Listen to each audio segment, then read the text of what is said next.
শরীয়তপুরের গোসাইরহাট উপজেলা স্বাস্থ্য কমপ্লেক্স প্রাঙ্গণে রহস্যময় এক ঘটনার সৃষ্টি হয়েছে। গত ৪৮ ঘন্টারও বেশি সময় ধরে একটি নির্দিষ্ট স্থান থেকে অস্বাভাবিক তাপ বের হচ্ছে, যা স্থানীয়দের মধ্যে কৌতূহল ও উদ্বেগ বাড়িয়েছে। জানা গেছে, একটি ভবনের পাশের প্রায় ৫০ ফুট এলাকা জুড়ে মাটি অস্বাভাবিকভাবে গরম হয়ে উঠেছে। পানি ঢেলেও তাপমাত্রা কমানো যাচ্ছে না, বরং কিছুক্ষণ পরপরই পানি শুকিয়ে যাচ্ছে বলে জানিয়েছেন স্থানীয়রা। খবর পেয়ে ঘটনাস্থলে ফায়ার সার্ভিসের সদস্যরা গিয়ে পানি ছিটিয়ে পরিস্থিতি নিয়ন্ত্রণের চেষ্টা চালান। তবে এখনো তাপের উৎস সম্পর্কে নিশ্চিত কোনো তথ্য পাওয়া যায়নি। এই ঘটনা এলাকায় নানা জল্পনা কল্পনা তৈরি হয়েছে। কেউ ভূগর্ভস্থ গ্যাস বা কেউ রাসায়নিক বিক্রিয়ার কথা বলছেন।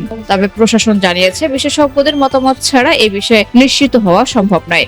এদিকে কৌতূহলী মানুষের ভিড় বাড়িয়েছে ঘটনাস্থলে। প্রশাসন সবাইকে সতর্ক থাকার এবং প্রয়োজন ছাড়া ওই এলাকায় না যাওয়ার আহ্বান জানিয়েছেন।